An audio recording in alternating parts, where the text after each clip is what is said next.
पहले इस वीडियो को लाइक जरूर कर लीजिए अगर आपको ये डे वाइज सीरीज कंटिन्यूअस 50 दिन तक चलानी है, बल्कि उसके आगे भी अगर आपको चलानी है, पहले वीडियो को लाइक कर लें। ठीक है, इसमें हम क्या करने जा रहे हैं, यूपी पीसीएस का जो जीएस का सिलेबस है, यूपी पीसीएस का हो गया, आरओ का जो जीएस का सिलेबस हो गया, ठीक है, इन दोनों को मिला के प्लस 2018 से लेके जब से यूपी पीसीएस का पैटर्न बदला है 2018 से 23 तक का जीएस के पेपर्स प्लस आरओ का 2021 वाला जो पेपर है, 2023 वाला पेपर, ठीक है, जो अभी यूपीपीएससी आयोग के डायनामिक पैटर्न वाले पेपर हैं, लेटेस्ट वाले, प्लस जो लेटेस्ट में आयोग ने 1.5-2 सालों में पेपर कराए हैं, इन सबको मिला के मतलब पीवाई को क्या क्या 2018 से 23 तक पीसीएस वाले, आरओ 2021 2023 प्लस पिछले 2 सालों के सारे पेपर जो पीसीएस यूपीपीएससी आयोग ने कराए हैं, प्लस ऑफिशियल सिलेबस जो जीएस का है, इन सबको मिला के डे वाइज सीरीज जो है हम इसमें लाने जा रहे हैं।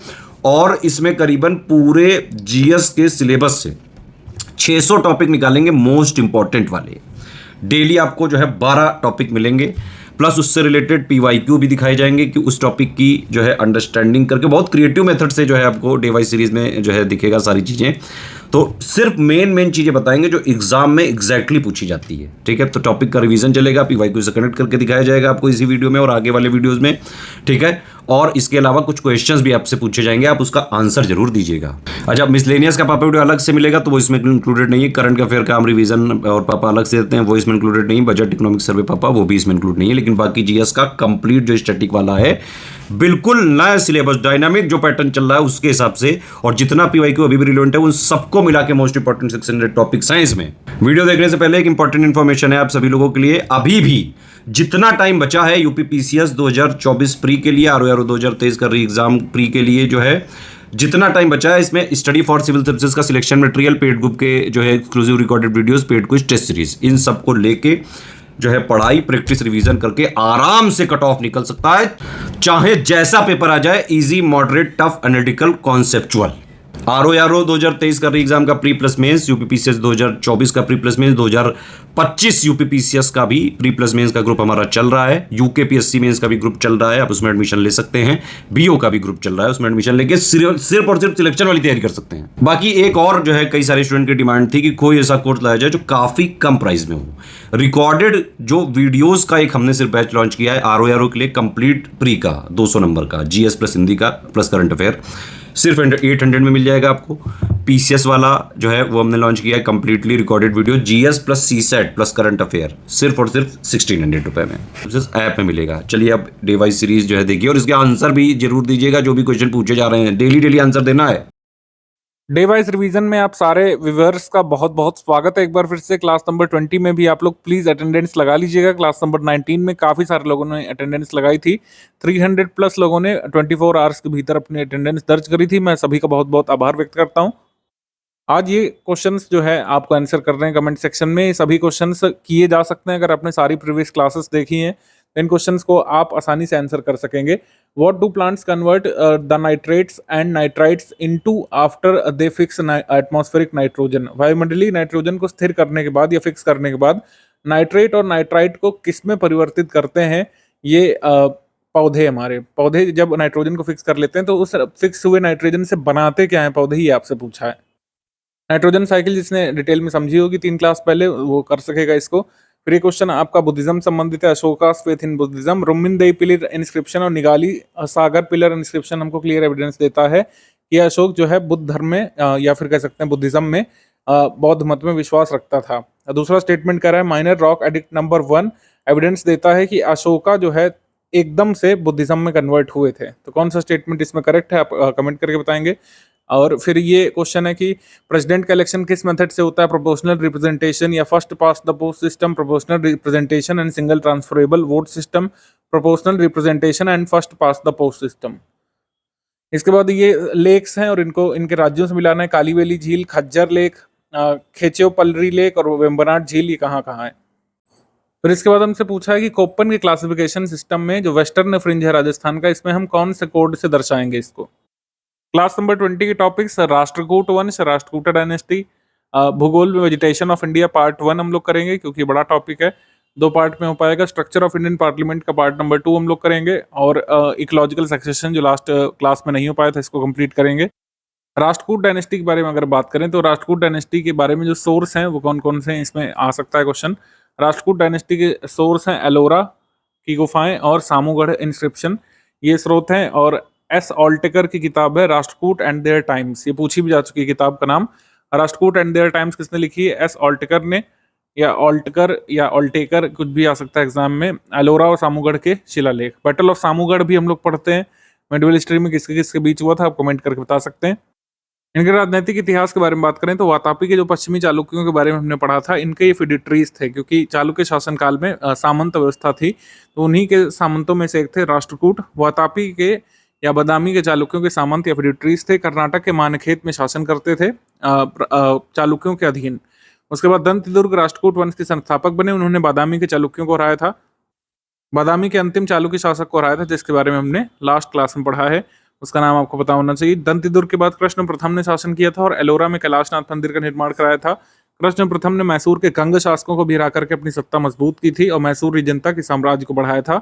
राष्ट्रकूट साम्राज्य को कृष्ण के बाद गोविंद द्वितीय ने, फिर ध्रुव ने शासन किया था। तो गोविंद सेकंड और ध्रुव ने शासन किया था।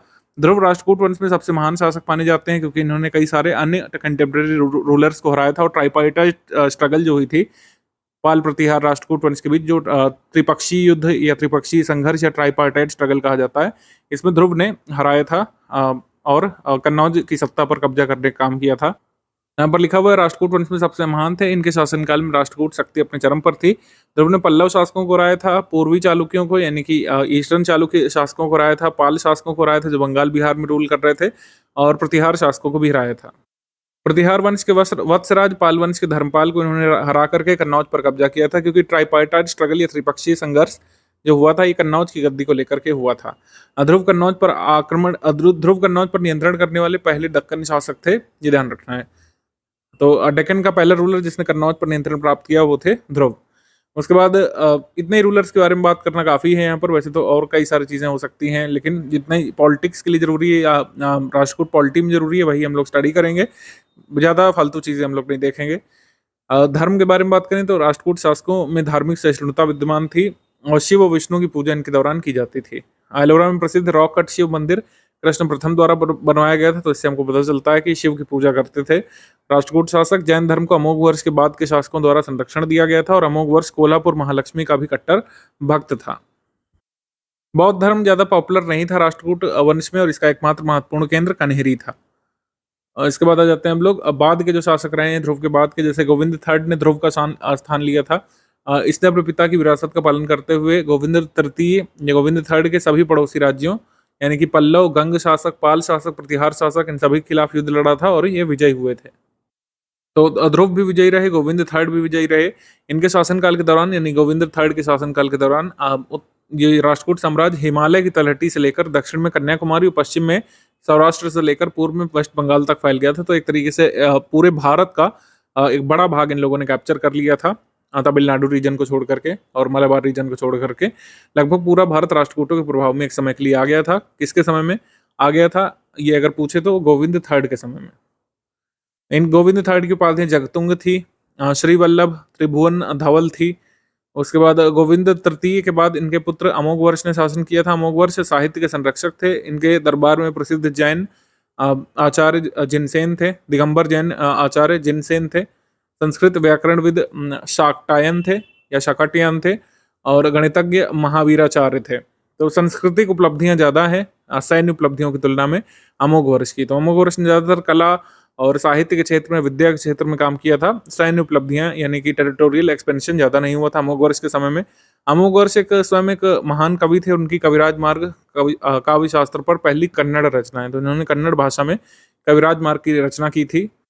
हालांकि कुछ जगह लिखा जाता है कि कविराज मार्ग इन्होंने एक दरबारी से लिखवाई थी, जैसे हमेशा शासक करते थे, कभी खुद रचना नहीं करते थे, अब किसी दरबारी कवि के नेतृत्व में उसको लिखवाते थे और अपना नाम उसको दे देते थे। अरब यात्री सुलेमान ने 851 ईस्वी में अमोघ वर्ष की राजधानी मानेखेत का दौरा किया था। तो सुलेमान जो है किसके शासनकाल में आया था? राष्ट्रकूट शासक अमोघ वर्ष के शासनकाल में आया था, ध्यान रखना है। सुलेमान लिखा है कि राष्ट्रकूट साम्राज्य विश्व के 4 महान साम्राज्यों में से एक है।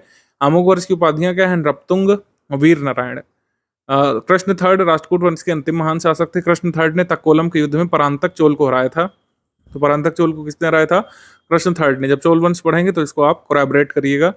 कृष्ण थर्ड के उत्तराधिकारी राज्य को पतन से बचाने में कमजोर साबित हुए। जो इतना बड़ा साम्राज्य जो गोविंद थर्ड के समय हो गया था, तो गोविंद थर्ड के बाद के शासक इसको आगे सुरक्षित नहीं रख सके और फिर से डिसइंटीग्रेशन यहाँ पे चालू हो गया था। अब हम 8th सेंचुरी के बारे में बात कर रहे हैं, तो जैसे हमने लास्ट क्लास में स्टडी किया था कि चालुक्य वंश का फिर से उदय हुआ था। चालुक्य वंश का उदय हुआ था तैलप देव के नेतृत्व में। तो अंतिम जो शासक थे, राष्ट्रकूट शासक काक्र द्वितीय, इनको तैलप देव ने हराया था। ठीक है, तैलप देव वही हैं जिन्होंने वेंगी के चालुक्य वंश की स्थापना की थी, या आंध्र चालुक्य की स्थापना की थी।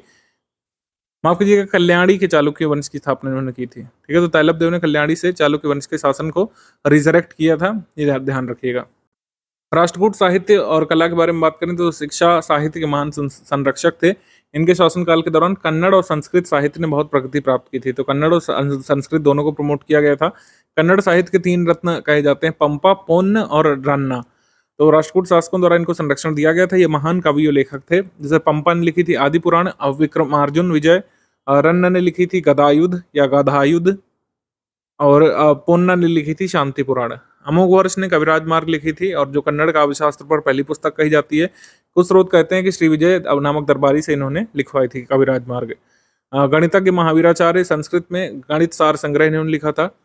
हालयुद्ध ने संस्कृत में कवि रहस्य की रचना की थी, हालायुद्ध या हालयुद्ध ने।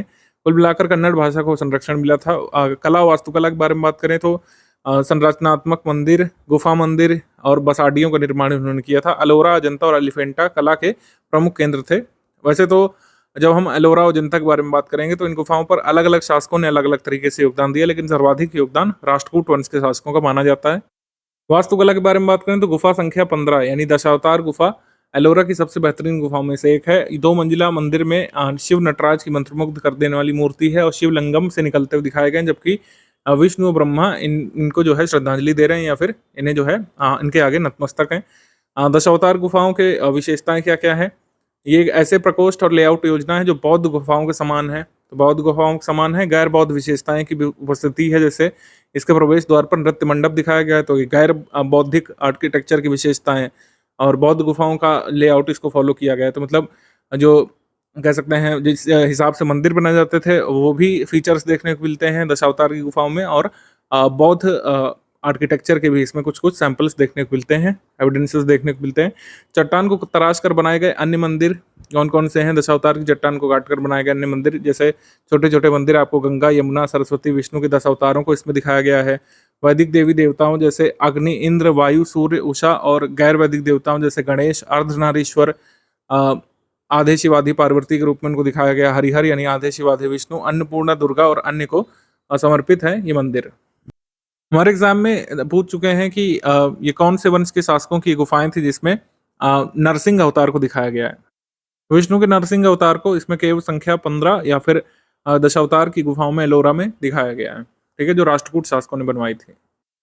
एलिफेंटा जो मुंबई से 6 मील दूर एक द्वीप है, यहाँ पर 7 गुफाएं स्थित है। पोर्टुगीज ने इसको एलिफेंटा बेसिकली नाम दिया था। यहाँ पर एक हाथी को देखने के बाद एलिफेंटा केव्स कहा था पोर्टुगीज ने। इस स्थान पर राष्ट्रकूटों की मूर्ति कला अपने चरम पर पहुंचती है, और अगर हम एलोरा की गुफा से अगर तुलना करें तो मूर्तियों की सुंदरता और शिल्प कौशल ज़्यादा उत्कृष्ट और ज़्यादा पॉलिश्ड देखने को मिलता है। नटराज और सदाशिव जैसी मूर्ति देखने को मिलती है एलिफेंटा में। अर्धनारीश्वर और महेश मूर्ति एलिफेंटा की अन्य प्रसिद्ध मूर्तियां हैं। इस मंदिर की सबसे भव्य आकृति त्रिमूर्ति की है। ऐसा कहा जाता है कि शिव के 3 रूपों को इसमें दिखाया जाता है। शिव को निर्माता के रूप में, सृजनकर्ता के रूप में, संरक्षक के रूप में और विध्वंसक के रूप में, तीनों ही रूपों में दिखाया गया है शिव को एलिफेंटा की गुफाओं में। भारत के प्राकृतिक वनस्पतियों की अगर हम बात कर लें, वेजिटेशन ऑफ इंडिया की बेसिकली बात करेंगे, क्योंकि सॉइल के बाद और रेनफॉल पढ़ने के बाद, सॉइल पढ़ने के बाद अब आपको तुरंत पढ़ना चाहिए हमेशा ही वेजिटेशन, क्योंकि सॉइल और रेनफॉल ही भारत के वेजिटेशन को शेप देती है, फिर किसी भी तरीके के वेजिटेशन को। टेम्परेचर भी महत्वपूर्ण कारक होता है। तो भारत में प्राकृतिक वनस्पति के बारे में अगर देखें तो जलवायु यानी क्लाइमेट, मृदा यानी कि मिट्टी, सॉइल, और स्थलाकृति यानी कि लैंडफॉर्म, ये मेजर कारक हैं जो किसी भी क्षेत्र की प्राकृतिक वनस्पति यानी नेचुरल वेजिटेशन को प्रभावित करते हैं। मुख्य जलवायु कारक वर्षा और तापमान होते हैं। वर्षा और तापमान को ही कोप्पन ने आधार बनाया था क्लाइमेट क्लासिफिकेशन के लिए, हमने स्टडी किया हुआ है। तो कोप्पन ने आधार बनाया था वेजिटेशन को। वेजिटेशन को आप कह सकते हैं अच्छे तरीके से कैलकुलेट करने के लिए या फिर उसको कोलैबोरेट करने के लिए इन्होंने वर्षा और तापमान की रीडिंग ली थी, हमने बताया हुआ आपको। तो मुख्य जलवायु कारक वर्षा और तापमान होते हैं। वार्षिक वर्षा की मात्रा वनस्पति के प्रकारों पर महत्वपूर्ण प्रभाव डालती है। यानी वार्षिक वर्षा किसी क्षेत्र में जैसी है उसी प्रकार के वनस्पति देखने को मिलेंगे। 900 मीटर से अधिक ऊंचाई वाले हिमालय और अन्य पहाड़ी क्षेत्रों में तापमान प्राथमिक कारक होता है, क्योंकि मतलब ये 900 मीटर से ऊपर अगर ऊंचाई है तो वहाँ पर तापमान कैसा कैसा है उसी के हिसाब से वनस्पति देखने को मिलती है। हिमालय क्षेत्रों में ऊंचाई के साथ साथ तापमान गिरता है। वनस्पति आवरण ऊंचाई के साथ उष्ण कटिबंधीय से उपोष्ण कटिबंधीय, समशीतोष्ण और अंत में अल्पाइन में बदल जाता है। यानी एक ही पहाड़ी पर निचले हिस्से में आपको देखने को मिलते हैं उष्ण कटिबंधीय ट्रॉपिकल, फिर सब ट्रॉपिकल देखने को मिलेंगे, फिर समशीतोष्ण टेम्परेट और अंत में अल्पाइन फॉरेस्ट देखने को मिल सकते हैं ऊंचाई के आधार पर किसी पहाड़ी क्षेत्र में। कुछ क्षेत्रों में मृदा भी समान रूप से निर्धारण कारक होती है, जैसे मैंग्रोव वन और दलदली वन होते हैं, इसमें मृदा महत्वपूर्ण भूमिका निभाती है। ये टेबल आपको एनसीईआरटी से मिल जाती है आराम से। 200 सेंटीमीटर से ज़्यादा है जहाँ पर वार्षिक वर्षा होती है तो वहाँ पर एवरग्रीन रेन फॉरेस्ट उगते हैं, यानी सदाबहार वर्षावन देखने को मिलते हैं। 100 से 200 सेंटीमीटर वर्षा जहाँ पर होती है वहाँ पर मानसून डेसिडिवस फॉरेस्ट यानी मानसून पर्णपाती वन 50 से 100 सेंटीमीटर जहाँ पर होती है यहाँ पर शुष्क पर्णपाती वन देखने को मिलते हैं। 25 से 50 सेंटीमीटर वार्षिक वर्षा में आपको ट्रॉपिकल ये ड्राई थॉर्नी देखने को मिलते हैं, यानी शुष्क कांटेदार, और बेलो 25 सेंटीमीटर यानी कि मरुस्थलीय प्रकार के वनस्पति देखने को मिलते हैं। वर्गीकरण कैसे होगा? वर्गीकरण भारत में प्राकृतिक वनस्पति को जलवायु परिस्थितियों, मृदा के प्रकार, भौगोलिक कारकों के आधार पर मोटे तौर पर कई श्रेणियों में वर्गीकृत किया जा सकता है। जैसे वर्षा के आधार पर, वर्षा वितरण के आधार पर जो होता है वही एनसीईआरटी में ज़्यादा गिवन है और उसी से प्रीवियस ईयर में क्वेश्चंस पूछे गए हमारे स्टेट पीसीएस के सभी पेपर्स में, और जहाँ जहाँ पर वनस्पति से क्वेश्चन आते हैं। फिर प्रशासन के आधार पर है और फिर स्वामित्व के आधार पर है। तो इसमें सिर्फ नाम जरूरी है। प्रशासन के आधार पर कितने भागों में? 3 भागों में। स्वामित्व के आधार पर मेजर 3 भागों में। तो प्रशासन के आधार पर इनको आरक्षित वनों में बांटा जा सकता है, आरक्षित यानी कि रिजर्व्ड, आरक्षित, और फिर प्रोटेक्टेड, संरक्षित, और अनक्लासिफाइड यानी कि अवर्गीकृत। अवर्गीकृत। स्वामित्व के आधार पर यानी ओनरशिप के आधार पर 3 भागों में इसको बांट सकते हैं हम लोग। स्टेट फॉरेस्ट, कॉमर्शियल फॉरेस्ट और प्राइवेट फॉरेस्ट, इन 3 भागों में बांट सकते हैं। फॉरेस्ट एक्ट 1927 के हिसाब से 3 भागों में बांट सकते हैं, रिजर्व्ड फॉरेस्ट, प्रोटेक्टेड फॉरेस्ट और विलेज फॉरेस्ट। इतना क्लासिफिकेशन काफी है हमारे एग्जाम के लिए। जरूरी है वर्षा के आधार पर जो वितरण होता है, वर्षा के आधार पर जो वितरण किया गया है उसमें भी कई सारे टाइप्स और सब टाइप्स हो सकते हैं। सबसे मोस्ट एक्सेप्टेड जो क्लासिफिकेशन आया था 1968 में आया था, चैंपियन और स्टेट क्लासिफिकेशन इसको बोलते हैं। फॉरेस्ट रिपोर्ट जो हम लोग पढ़ते हैं तो चैंपियन और स्टेट क्लासिफिकेशन के हिसाब से इसको रिकॉग्नाइज करते हैं। 6 main type of forest Bharat में और 16 यहाँ पर हो गए सब टाइप्स। तो 6 मेन टाइप और 16 इसके उप प्रकार यानी सब टाइप्स हैं, तो इनको हमको स्टडी करना है। नम उष्ण कटिबंधीय वन यानी कि tropical moist forest, tropical moist forest ये हो गए। उष्णकटिबंधीय आर्द्र सदाबहार वन इसमें आ जाते हैं। उष्णकटिबंधीय अर्ध सदाबहार वन आ जाते हैं इसमें। Tropical semi evergreen forest, tropical evergreen forest इसमें आ जाते हैं। ट्रॉपिकल मॉइस्ट में उष्णकटिबंधीय नम पर्णपाती यानी कि ट्रॉपिकल मॉइस्ट डेसिडिवस इसमें आ जाता है। ट्रॉपिकल मॉइस्ट डेसिडिवस तटीय और दलदलीय प्रकार के वन यानी कि कोस्टल और स्वैम्प फॉरेस्ट भी आ जाते हैं ट्रॉपिकल मॉइस्ट में। फिर ट्रॉपिकल ड्राई फॉरेस्ट में कौन कौन से आते हैं? ट्रॉपिकल ड्राई फॉरेस्ट में आ जाते हैं उष्णकटिबंधीय शुष्क सदाबहार यानी कि ट्रॉपिकल ड्राई एवरग्रीन फॉरेस्ट, उष्णकटिबंधीय शुष्क पर्णपाती यानी कि ट्रॉपिकल ड्राई डेसिडिवस और ट्रॉपिकल थॉर्नी फॉरेस्ट। उसके बाद माउंटेन सब ट्रॉपिकल फॉरेस्ट में आ जाएंगे पर्वतीय उपोष्ण कटिबंधीय में। Sub tropical broad leaf mountain forest, sub tropical moist mountain forest जिसमें चीड़ आ जाता है बेसिकली। उष्णकटिबंधीय शुष्क सदाबहार वन यानी कि सब tropical dry evergreen forest. Mountain forest में कौन सा आ जाएगा? एमटीएफ में यानी कि माउंटेन टेम्परेट फॉरेस्ट में एमटीएफ में आ जाएंगे, जैसे पर्वतीय आर्द्र शीतोष्ण यानी माउंटेन वेट टेम्परेट, हिमालयन नम शीतोष्ण यानी कि हिमालयन वेट टेम्परेट और हिमालयन ड्राई टेम्परेट फॉरेस्ट इसमें आ जाएगा। अल्पाइन फॉरेस्ट में नम अल्पाइन झाड़ियाँ यानी कि श्रब्स इसमें आ जाएंगे। शुष्क अल्पाइन झाड़ियाँ यानी कि ड्राई अल्पाइन श्रब्स और अल्पाइन फॉरेस्ट इसमें आ जाएंगे। ठीक, अब मेजर जो टाइप्स हैं जिनको मैप में लोकेट कर सकते हैं इनको देखेंगे। मैप नेक्स्ट वीडियो में दिखाएंगे वरना कन्फ्यूजन होगा आपको। ट्रॉपिकल वेट एवरग्रीन फॉरेस्ट के बारे में बात कर लेते हैं। ट्रॉपिकल वेट एवरग्रीन फॉरेस्ट का डिस्ट्रीब्यूशन भारत में कहाँ कहाँ पर है? जैसे महाराष्ट्र में है, कर्नाटक में है, तमिलनाडु में है, केरल, अंडमान निकोबार द्वीप समूह में है, दक्षिण राज्यों में है, पश्चिम बंगाल के उप पर्वतीय प्रभाग में और पूर्वोत्तर क्षेत्र में, नॉर्थ ईस्टर्न रीजन में देखने को मिल सकता है। जहाँ पर भी वर्षा 250 सेंटीमीटर एनुअल से अधिक होती है, जहाँ पर भारी वर्षा होती है वहाँ पे होता है, तभी इसको ट्रॉपिकल रेन फॉरेस्ट भी बोलते हैं।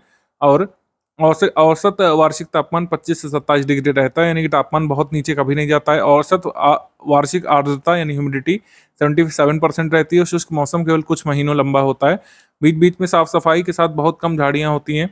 मतलब नीचे अगर देखेंगे तो जो झाड़ियाँ यानी कि छोटे पौधे कम होते हैं और नीचे क्लीयरिंग देखने को मिलती है। बड़े बड़े मोटे तने वाले पेड़ आपको ऊंचे ऊंचे देखने को मिलते हैं। इन फॉरेस्ट में बहुत कम अपशिष्ट होता है, क्योंकि ये पत्ते नहीं गिराते हैं तो नीचे कार्बनिक पदार्थ जमा नहीं होता है, तो मतलब कूड़ा करकट नहीं होता इन फॉरेस्ट में, आपको क्लीन देखने को मिलता है। ऊपर लंबे लंबे पेड़ और नीचे क्लियर जमीन देखने को मिलती है। ज़्यादा यहाँ पे लिटरिंग नहीं होती, क्योंकि ये पत्ते नहीं गिराते हैं। इन वनों में महोगनी, मेसुआ, व्हाइट देवदार, जामुन, बेंत, बांस और अन्य मूल्यवान वृक्ष प्रजातियां आ सकती हैं। ठीक है, इन वनों में मृदा बहुत उपजाऊ नहीं होती है। बड़ा जरूरी है कि मृदा बहुत उपजाऊ नहीं होती है कि पेड़ इतने बढ़िया बढ़िया लंबे मोटे पेड़ हो रहे हैं। सबसे ज्यादा जो ट्रॉपिकल वेट एवरग्रीन फॉरेस्ट में पेड़ों के होने का जो कारण है वो है, सबसे पहले तो रेन, हैवी रेन, और जो टेम्परेचर है वो ज़्यादातर उच्च रहता है, यानी कि वेट। और ये पूरे साल भर जो ये एरिया है ये वेट बना रहता है, गीला बना रहता है, क्योंकि वर्षा भारी होती है और टेम्परेचर यहाँ पर बहुत कम नहीं जाता, यानी कि नमीदार और गर्म मौसम पूरे साल भर बना रहता है। तो इस वजह से पेड़ यहाँ पे ज़्यादा बड़े होते हैं, मोटे और ज़्यादा घने पेड़ होते हैं। सॉइल अच्छी नहीं है, लेकिन यहाँ पर वर्षा और टेम्परेचर इतना अच्छा है कि पेड़ अच्छे होते हैं। सॉइल बहुत अच्छी नहीं होती, बहुत अधिक उपजाऊ मतलब मिट्टी में ये ट्रॉपिकल वेट एवरग्रीन फॉरेस्ट नहीं होते, ध्यान रखना है। अब हम पॉलिटी सेक्शन में आ चुके हैं, तो सदस्यों की अर्हताएं देख लेते हैं। राज्यसभा सदस्यों के बारे में बात करें और लोकसभा सदस्यों के बारे में बात करें। अर्हताएं क्या क्या हैं, कैसे बनते हैं और कैसे हट सकते हैं, कैसे सीट खाली रह सकती है, इन सभी के बारे में बात करेंगे। टेन्योर वगैरह के बारे में लास्ट क्लास में हम लोग बात कर चुके हैं। तो यहाँ पर लोकसभा लेफ्ट हैंड साइड और यहाँ पर राज्यसभा। लोकसभा यानी कि हाउस ऑफ पीपल और राज्यसभा यानी कि काउंसिल ऑफ स्टेट्स। तो यहाँ पर अगर हम देखें तो भारत का नागरिक होना चाहिए लोकसभा सदस्य बनने के लिए। मतलब ये तो चुनाव के माध्यम से आते हैं, डायरेक्ट इलेक्शन से। तो इलेक्शन लड़ने के लिए भारत का नागरिक होना चाहिए, 25 वर्ष की कम की आयु का नहीं होना चाहिए। जबकि राज्यसभा का सदस्य बनने के लिए भारत का नागरिक हो 30 वर्ष की आयु। तो राज्यसभा के लिए 30 ईयर की आयु है एलिजिबिलिटी में, और एलिजिबिलिटी लोकसभा में 25 ईयर की आयु है, ध्यान रखना है आपको। और लोक प्रतिनिधित्व अधिनियम 1951 में क्या कोई विशेष अर्हता दी है? निर्वाचक किसी भी भारत के निर्वाचन क्षेत्र में मतदाता के रूप में पंजीकृत होना चाहिए। जरूरी नहीं कि जिस स्टेट में इलेक्शन लड़ने जा रहे हैं उस स्टेट का मतदाता होना चाहिए। पहले ये क्लॉज हुआ करता था, लेकिन अभी सब बाध्यता हट चुकी है। और आरक्षित सीट पर अगर कोई चुनाव लड़ना चाहता है तो अनुसूचित जाति या अनुसूचित जनजाति संबंधित होना चाहिए, तभी वो रिजर्व्ड सीट पर चुनाव लड़ सकता है। ठीक। जन प्रतिनिधित्व अधिनियम 1951 राज्यसभा सांसद के लिए या राज्यसभा में सदस्य बनने के लिए कोई अर्हता दी है कि उसमें सिर्फ इतना लिखा है कि भारत के किसी भी संसदीय निर्वाचन क्षेत्र के लिए मतदाता के रूप में रजिस्टर्ड होना चाहिए मेंबर ऑफ राज्यसभा बनने के लिए।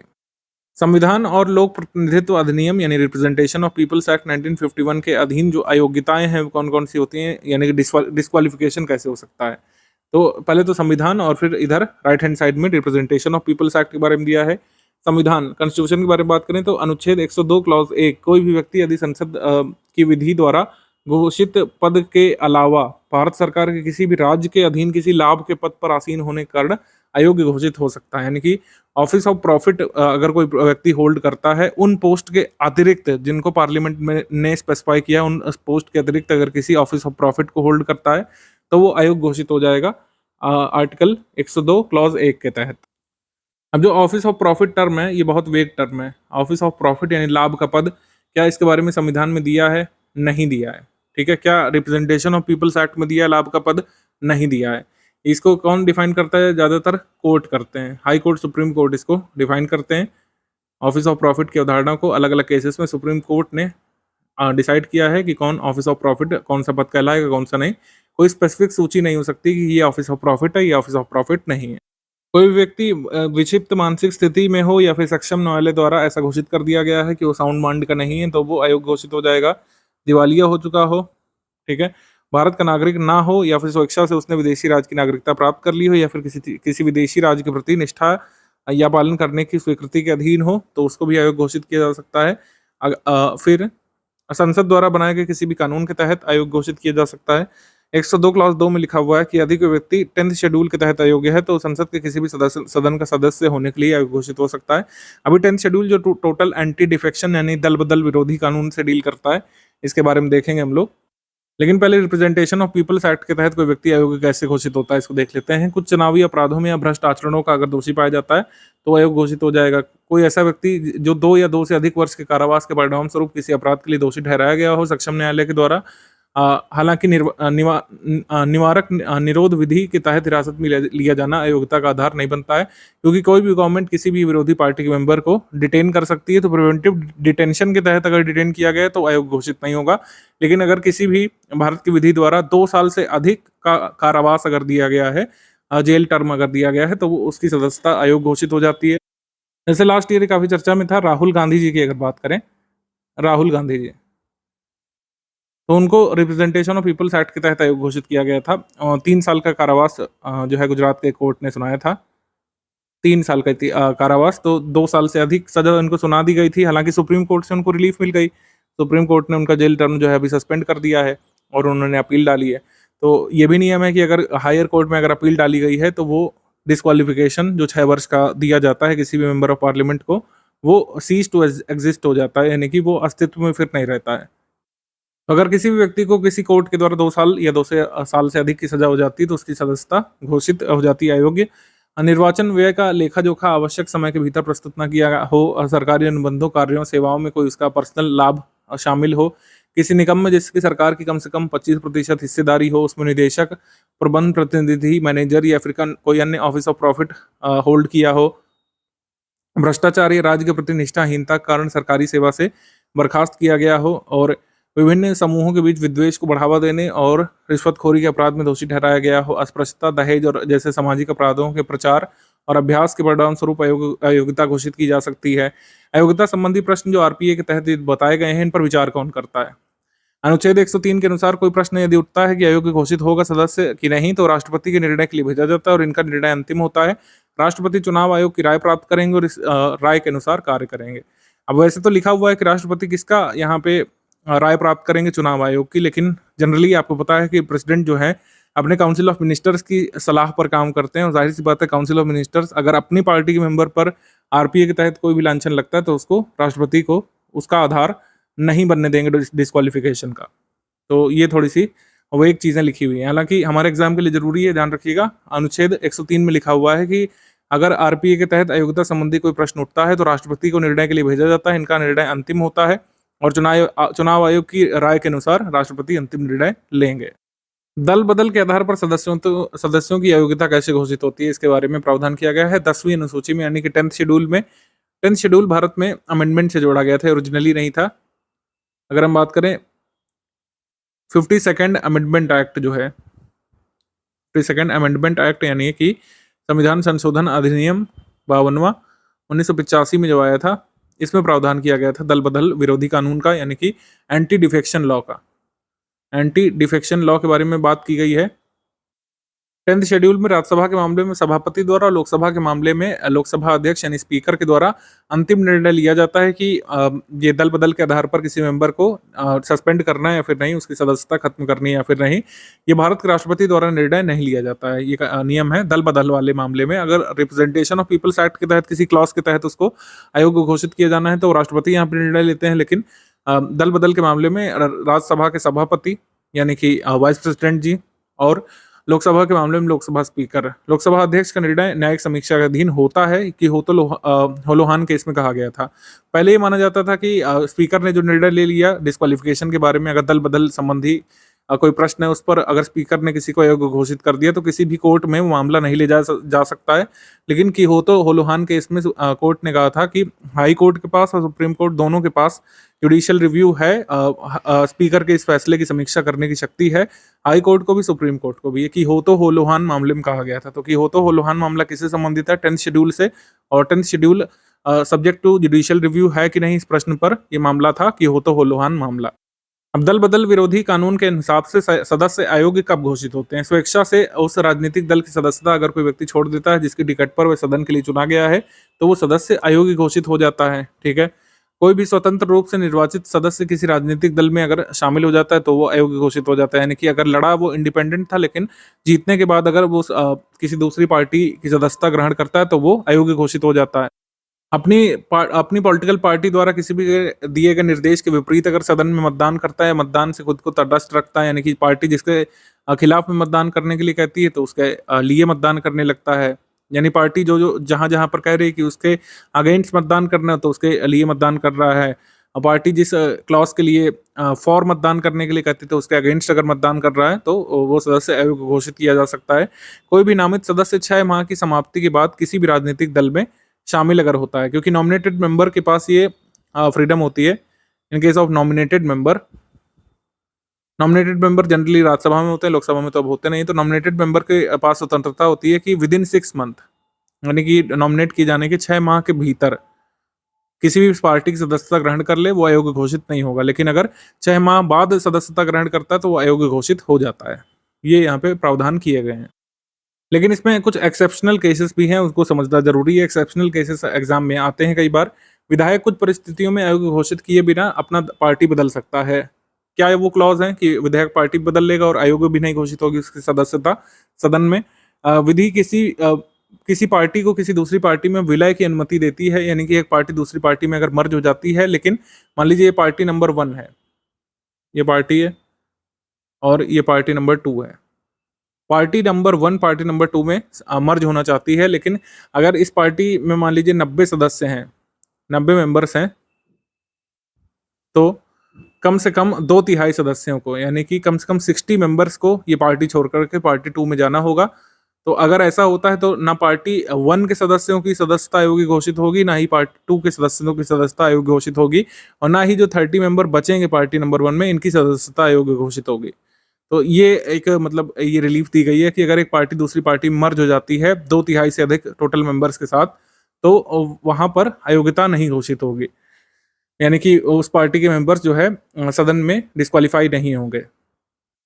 सीट वेकेंट कब होती है? चुने जाने के बाद सीट वेकेंट किन परिस्थितियों में होती है? रिप्रेजेंटेशन ऑफ पीपल्स एक्ट के अनुसार यदि कोई व्यक्ति दोनों सदनों के लिए चुना जाता है तो उसे 10 दिन के भीतर वांछित सदन को सूचित करना होगा। ऐसा न करने पर राज्यसभा में उसकी सीट रिक्त हो जाती है।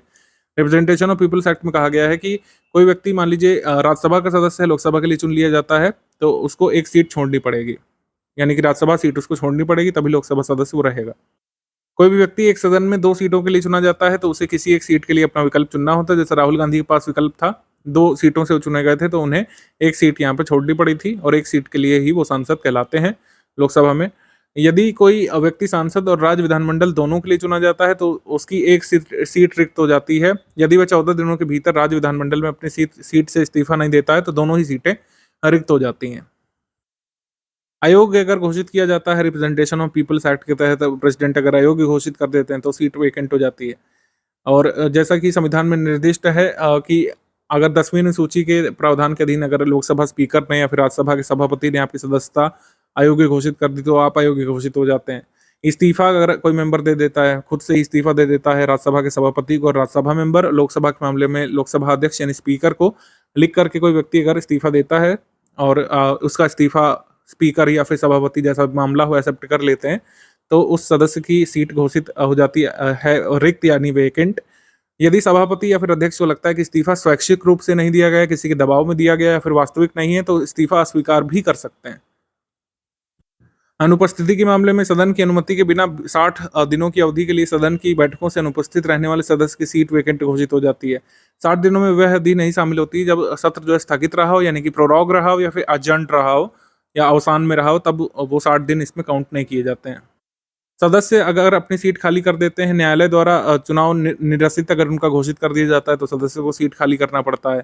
सदन द्वारा निष्कासित कर दिया जाता है तो उनको सीट खाली करना पड़ता है। ठीक है, अगर सदन ही उनको निकाल देता है। सदस्य यदि राष्ट्रपति या उपराष्ट्रपति राज्यपाल बन जाते हैं तो उनको सीट खाली करना पड़ता है। संविधान में चुनाव को निरसित घोषित किए जाने की प्रक्रिया नहीं बताई गई कि चुनाव को निरसित कैसे घोषित कर सकते हैं। इस मामले को जन प्रतिनिधित्व अधिनियम या लोक प्रतिनिधित्व अधिनियम या फिर रिप्रेजेंटेशन ऑफ पीपल्स एक्ट 1951 द्वारा डील किया जाता है, जो उच्च न्यायालय को चुनाव शून्य घोषित करने का अधिकार देता है, लेकिन सुप्रीम कोर्ट में इसके खिलाफ अपील की जा सकती है।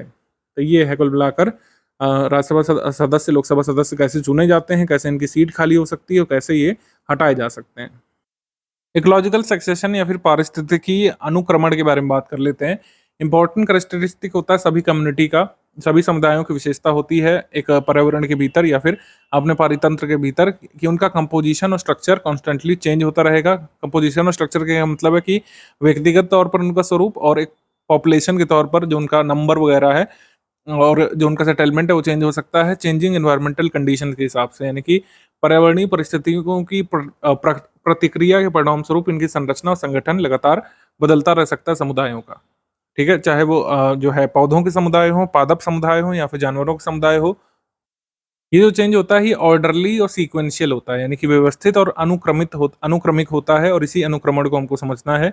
और पैरेलल होता है, जिस हिसाब से फिजिकल एनवायरनमेंट चेंज होगा उसी हिसाब से आपका पॉपुलेशन का और कम्युनिटी का कंपोजिशन यहाँ पे चेंज होता रहता है।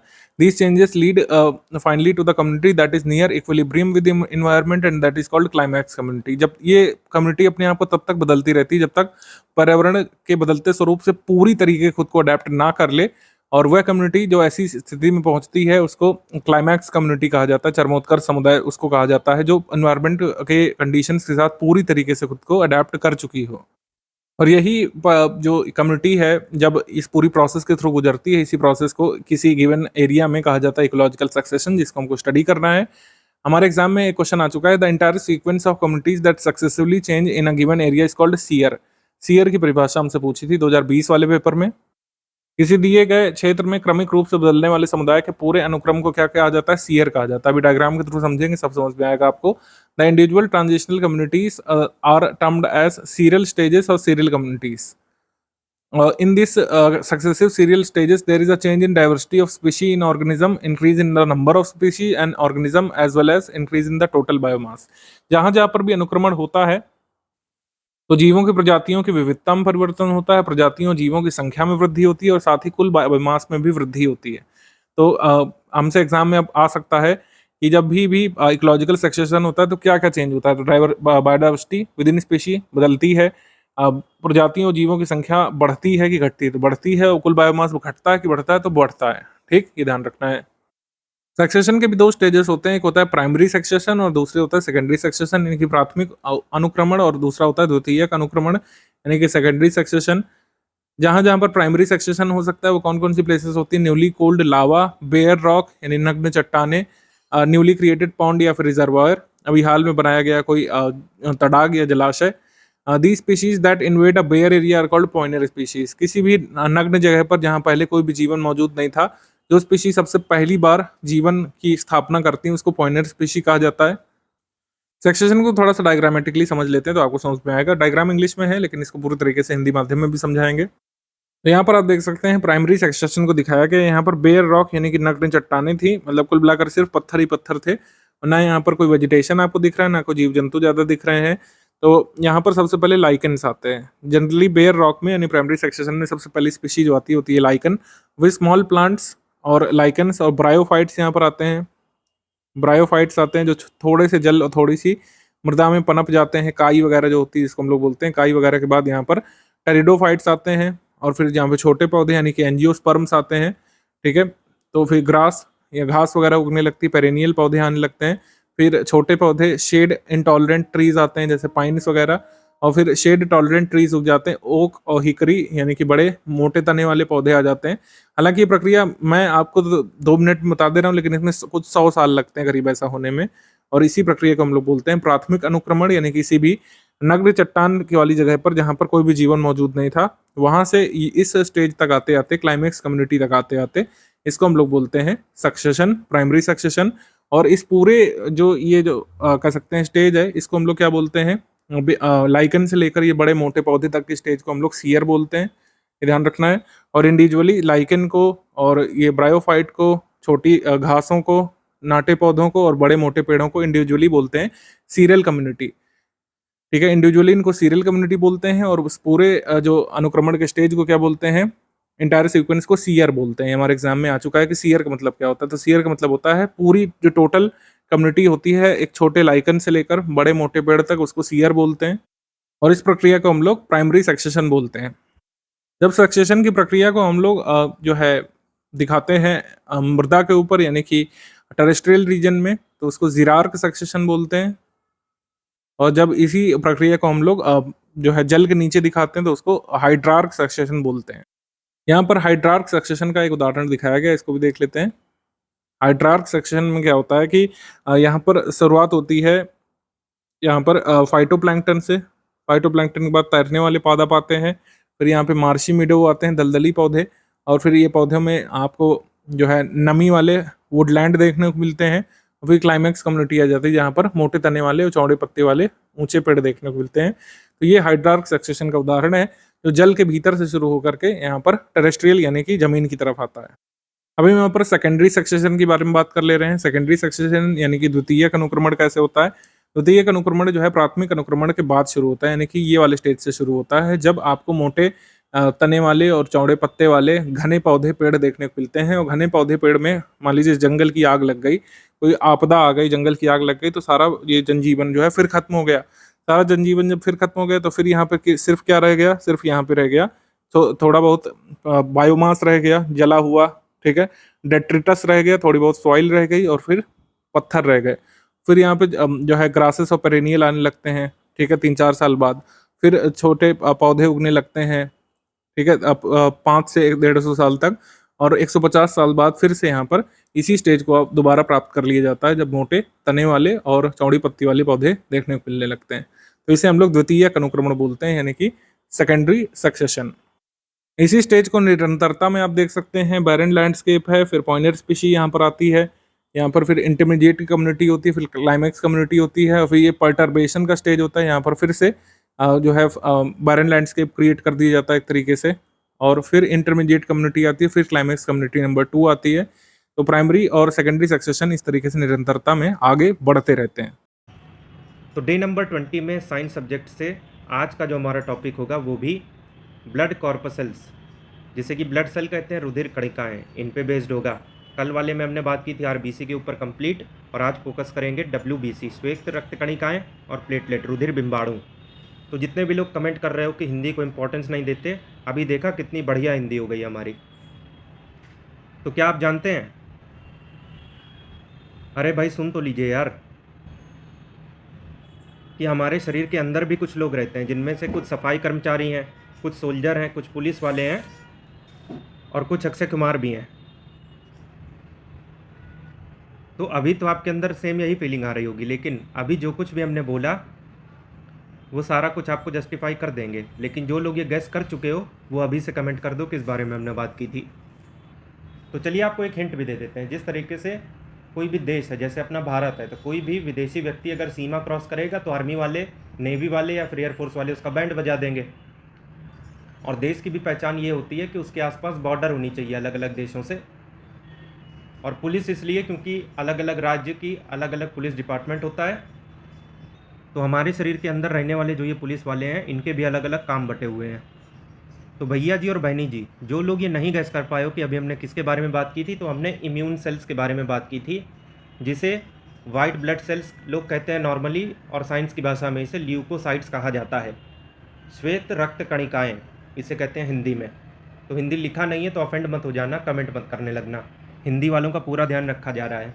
अब बात अगर WBC की चली गई है तो बनती कहाँ पे ये, बोन मैरो में अगर हम एडल्ट हैं तो।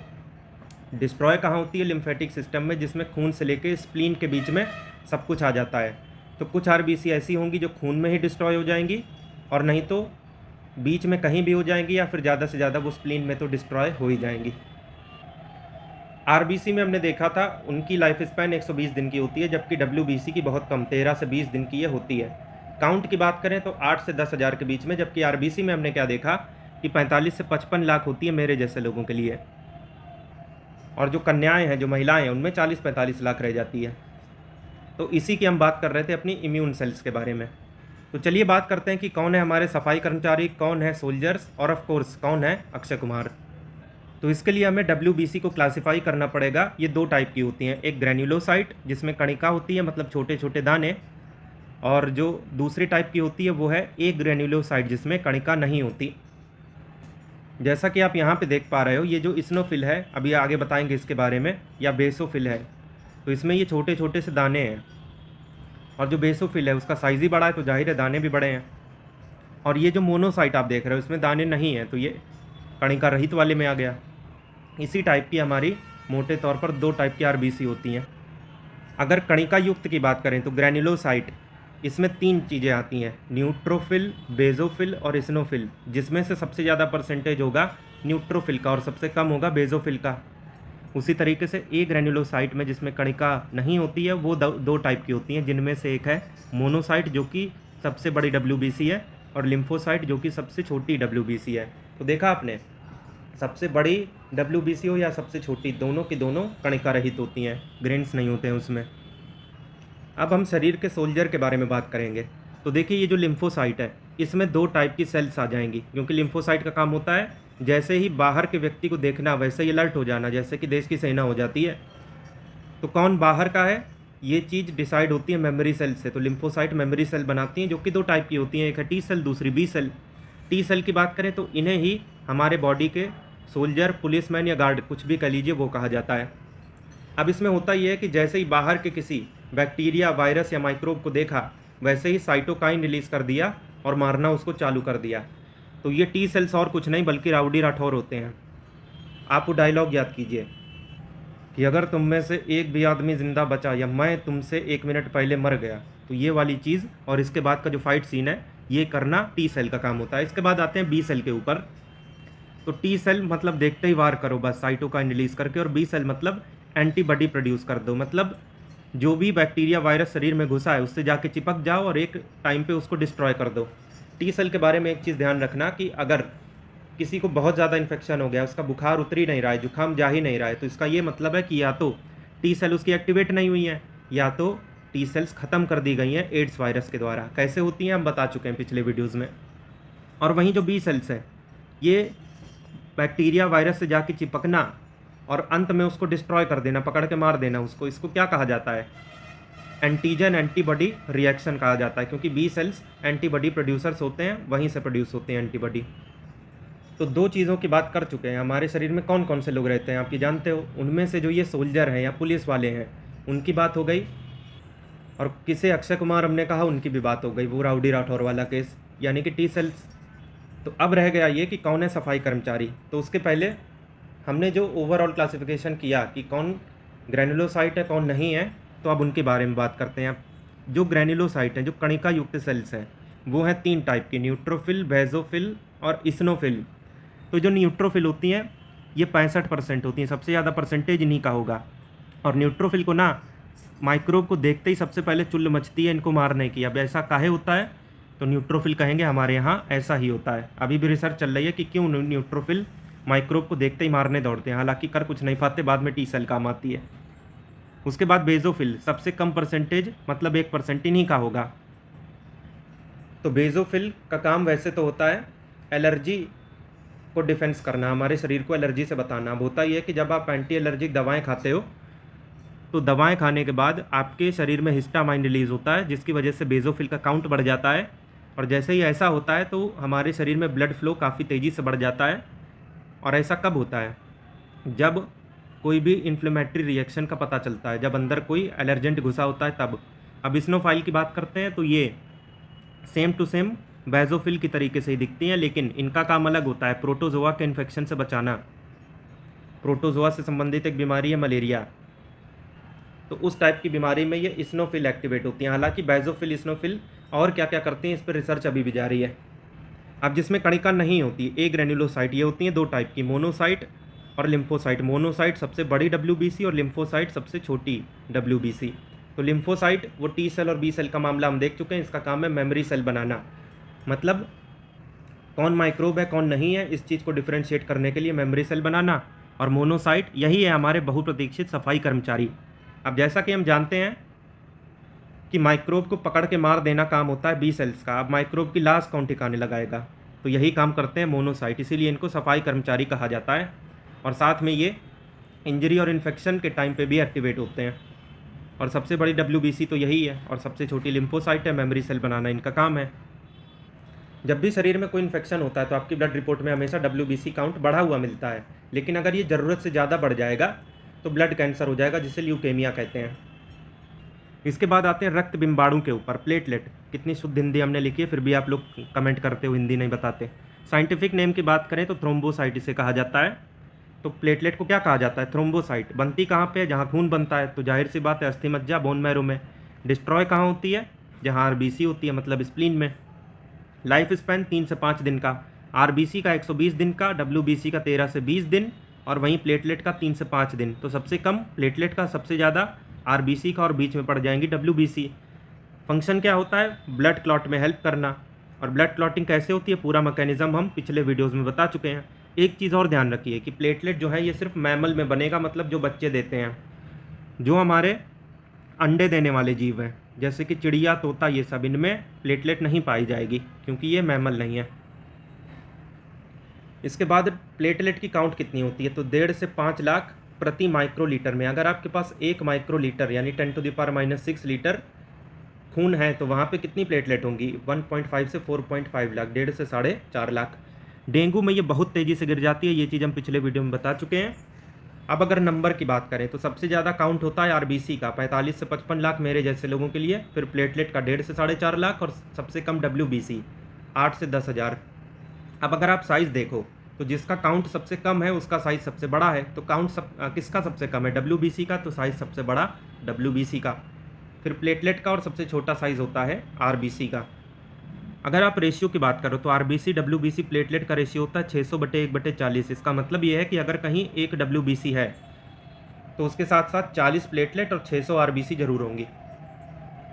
तो ये आंकड़े आपको याद रखने हैं, हो सकता है सवाल बन जाए। चलिए अब MCQ सॉल्व करना शुरू करते हैं। ल्यूकेमिया एक टाइप का कैंसर है जिसमें क्या बढ़ जाता है? तो इसमें आपका बढ़ जाएगा WBC D। इसके बाद इसको मिलाइए, जितना पता है उसी में से बात करेंगे। विटामिन B12 में कोबाल्ट होता है, ये हम आपको रिवीजन करा चुके हैं। तो एक का होगा 2, यहाँ एक का 2 नहीं है, तो ये दोनों ऑप्शन डिलीट हो गए। इसके बाद हीमोग्लोबिन, इसमें होता है आयरन, तो B का 4। A का 2, B का 4, मतलब A को टिक करेंगे और आगे बढ़ेंगे। तो ये देखिए सेम क्वेश्चन हिंदी में, आप चाहो तो पॉज करके अटेम्प्ट कर सकते हो। RBC का फॉर्मेशन और डिस्ट्रक्शन ये कहाँ होता है? तो ये क्वेश्चन में ना थोड़ी सी प्रॉब्लम है, क्योंकि 2 क्वेश्चन पूछे हैं, ऑप्शन एक ही दिया है। और WBC स्प्लीन में बनती है, ये बात गलत है, बोन मैरो में बनती है। लेकिन हाँ, RBC कहाँ नष्ट हो जाती है? तो ये स्प्लीन में, B। तो ये था आज के वीडियो में। उम्मीद है काफ़ी कुछ सीखने को मिला होगा। नेक्स्ट वीडियो में मिलेंगे किसी और इंटरेस्टिंग टॉपिक के साथ, जो कि आपके UP PCS के लिए ज़रूरी होगा। इस बात को भी ध्यान रखेंगे।